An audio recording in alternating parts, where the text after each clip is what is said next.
Fala pessoal, tudo bem? Bruno Albesu aqui para o canal Revirando o Jogo. Nós vamos hoje falar de alguns jogos que tivemos aí no dia anterior, na quarta-feira.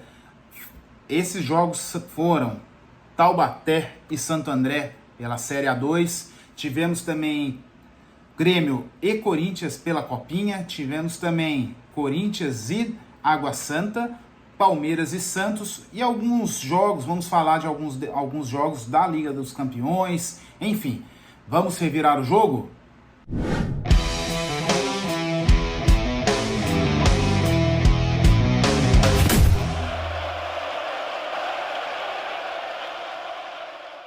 Série A2, vamos falar do Taubaté, burro da Central, burrão, burrinho, coice neles, burro. E aí o Taubaté hoje sim, deu seus coices e conseguiu a sua primeira vitória dentro da competição. Ainda bem, né? Porque duas primeiras rodadas bem complicadas. Primeira, uma derrota dentro de casa para a Portuguesa Santista. Segunda rodada, clássico do Vale aqui, contra o Sport Clube São José, dentro do Martins Pereira. A gente até imaginava que pudesse vir um placar negativo, mas da forma que foi, 3-0 construído logo no primeiro tempo, muito rapidamente, a gente sentiu mesmo essa derrota.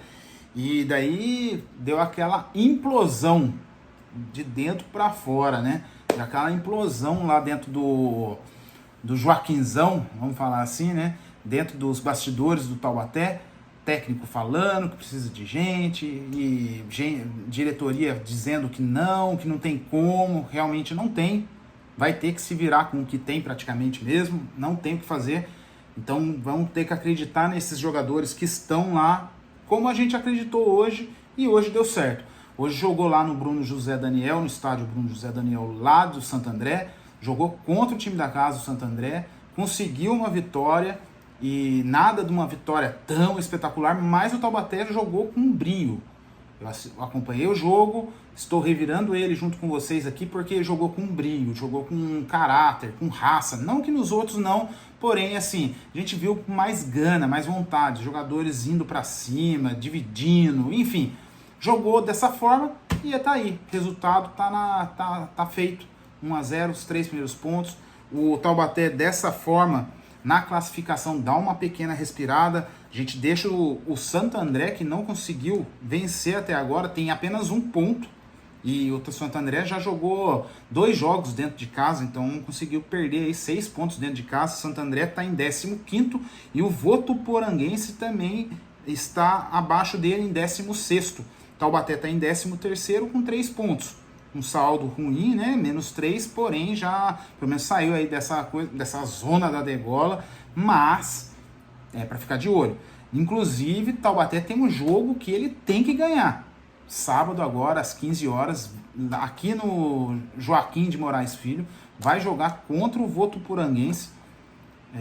Vejo que são as equipes para brigar praticamente ali pelo rebaixamento. Então o Taubaté tem que fazer de tudo possível para poder conquistar essa vitória no sábado. Vamos ver aí como vai ser o desfecho, mas estaremos na torcida, vamos acompanhar essa partida e esperamos que o burro da Central não nos decepcione no sábado aí, que corra tudo bem. Copa São Paulo de Futebol Júnior, chegou agora tempos de final. São Paulo já estava garantido, passou ontem, fez uma bela de uma virada contra o Criciúma. E hoje tivemos Corinthians e Grêmio decidindo, né? E o Corinthians venceu por 1-0 com um gol do meio-campista Bahia, volante, né? Bahia, joga muita bola o moleque, muito bom, promissor, e já tem multa altíssima em cima de contrato dele para essas coisas. Então o Corinthians tem que realmente se respaldar, pois crescem os olhos nos meninos, e o Corinthians é um time que não sabe valorizar a venda dos jogadores dele. Diferente do Palmeiras. Palmeiras se vê lá, vende 3 jogadores e dá praticamente 15 jogadores do Corinthians. Por quê? Porque o Palmeiras sabe fazer um trabalho legal, oferta boa, tudo bem. O Palmeiras realmente tem um celeiro ali que tá abençoado, né? Vamos falar assim. Saiu o Endrick, depois vem Estevão, e daqui a pouco tem esse Thales, e por aí vai indo. Vitor Reis, né, há pouco saiu, foi pro Manchester City. Mas o Corinthians tem também algumas safras legais, tanto é que sempre chega aí na copinha, forte e tal, nos jogos de base, o Corinthians vem forte e tal.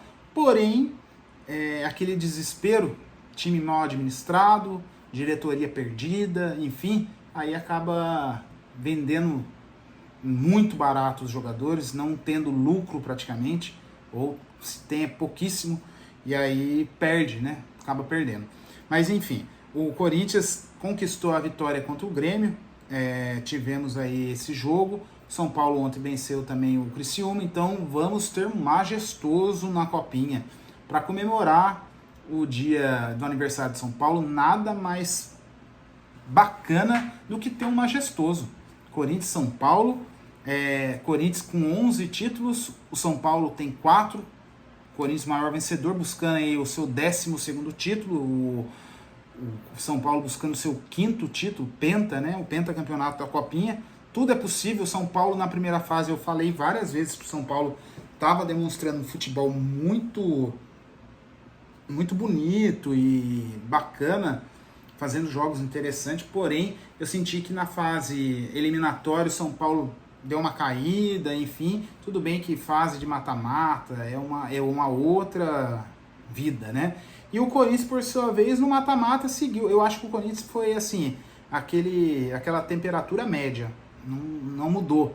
O São Paulo, que começou alto, deu uma caída, porém, mesmo assim, tá na final, merecedor. E o Corinthians fez o feijão com arroz e chegou à final. Como quase sempre chega o Corinthians na final. Então vamos ver sábado, né, dia 25 às 9 horas da manhã. Vou confirmar aqui os detalhes do jogo, mas eu creio que seja isso mesmo. Sábado, dia 25, final da Copinha. Vamos buscar aqui, final da Copa São Paulo. Vai ser sábado, dia 25 às 3h30 da tarde.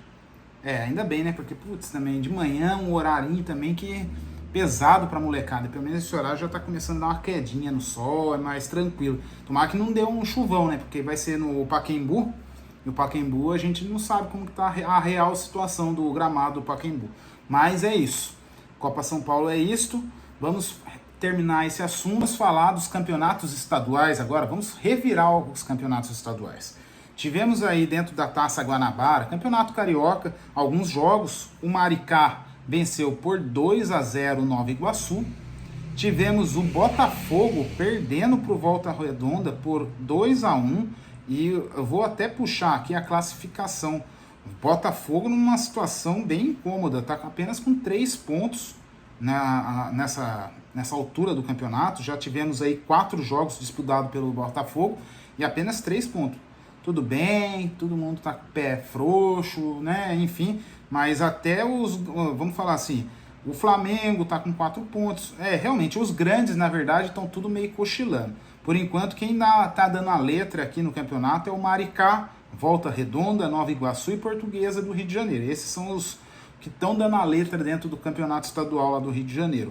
Mas, você sabe como é que é, né?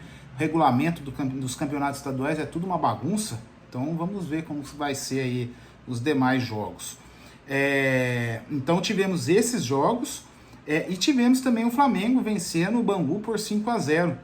O Bangu teve uma infelicidade no começo do jogo, o jogador expulso logo no início, e aí dificultou, né? Aos 9 minutos perdeu um jogador, quebra a tática de todo que o técnico colocou ali para poder fazer.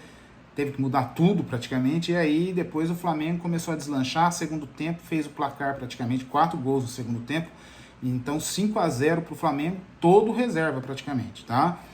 E tivemos os jogos do Campeonato Paulista, Red Bull Bragantino conquistando a primeira vitória em cima do time que não venceu, não pontuou ainda, o Velo Clube no Campeonato Paulista, a Ponte Preta e a Portuguesa, a Lusa, empatando por 0-0, o clássico, vamos falar do clássico?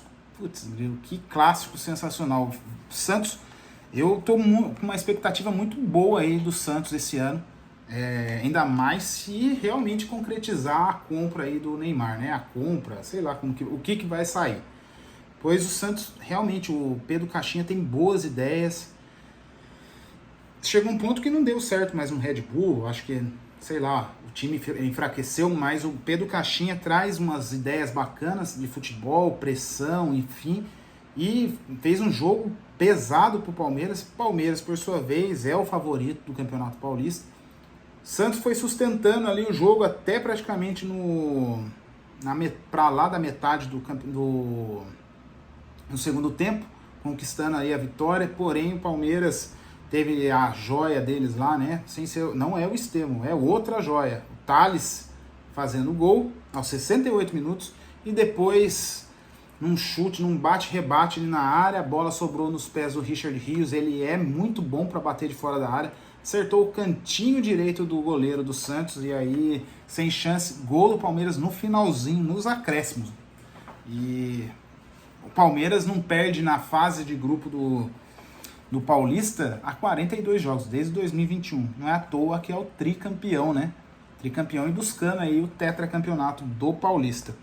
E depois também, antes, né, desse jogo, porém, que eu vou falar agora, tivemos aí o jogo do Corinthians e Água Santa.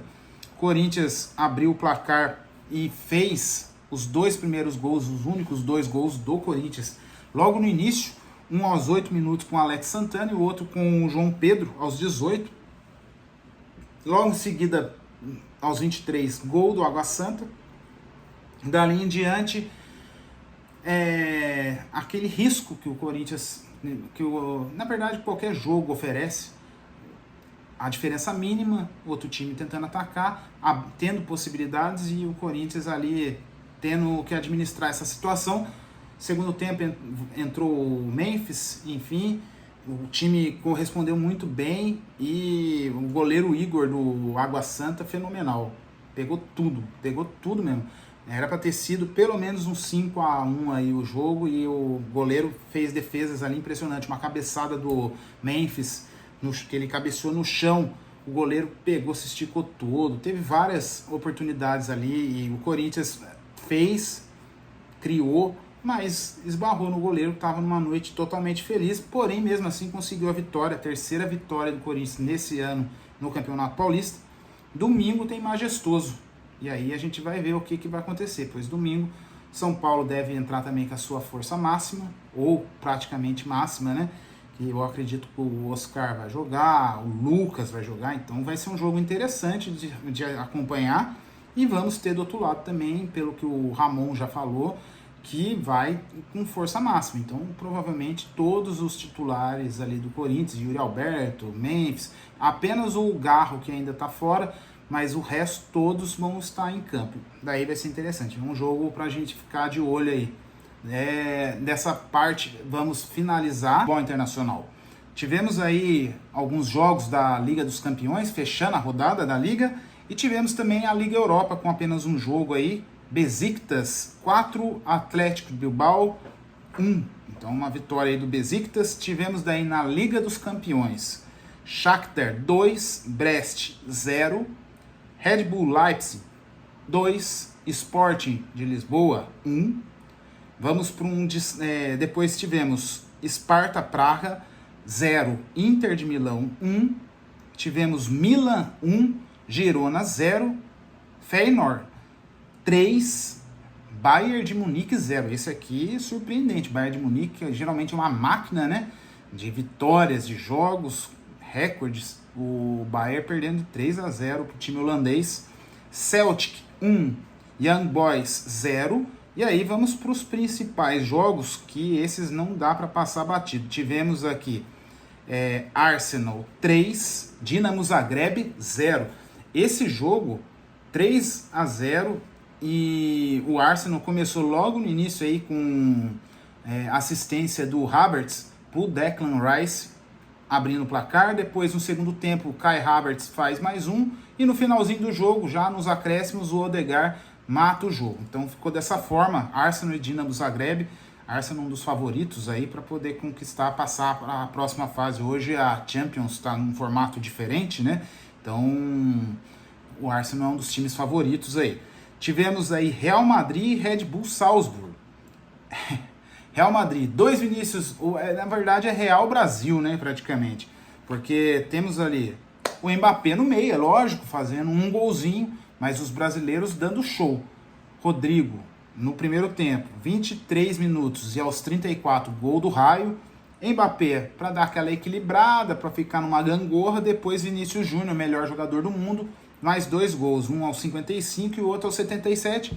Depois o Salzburg diminuiu aos 85. 5-1 para o Real Madrid. Real Madrid na Champions é um bicho-papão, né? Na verdade, não só na Champions, no espanhol, tudo o Real Madrid se impõe com aquela qualidade, toda a potência que o Real Madrid é, né? Tivemos aí um jogo da rodada, na minha visão, pois foi bem movimentado, né? Paris Saint-Germain e Manchester City. Manchester City abriu 2-0, gol do Jack Grealish, gol do Haaland. Isso tudo no segundo tempo. Aí vamos lá, o time do Luis Henrique, time que hoje não é mais um time estrelado, tão galáctico, nada, mas que tem uma bola, é um pessoal jovem, é uma futura geração ali dentro daquele time, jogando muito. A gente teve aí a virada do PSG. Olha só, o PSG ganhando do Manchester City, virando. Quem diria? Naquela época que tinha Mbappé, Neymar, Messi, enfim, né, todos esse pessoal aí, o trio de ataque dos sonhos, não conseguia, não tinha força para isso. E hoje o time tem. Dembélé fez o primeiro gol, depois o Barcola, João Neves e no final tivemos aí o Gonçalo Ramos. O que me chama a atenção é que o time do Paris Saint-Germain, muitos jogadores portugueses. Gonçalo Ramos, João Neves, Vitinha, e tudo ali ou fazendo gol ou dando assistência. Então, o Paris Saint-Germain conquistando uma vitória importante aí para o time dentro da competição da Champions League. Do futebol internacional, a gente revirou. Vamos para o próximo assunto. Tênis. Vamos ter as semifinais aí de Sabalenka contra Paula Badosa, Madison Keys contra Iga Swiatek do feminino. E foi decidido também as semifinais do masculino. Vamos ter o Djokovic enfrentando Alexander Zverev e o Yannick Sinner contra o Ben Shelton.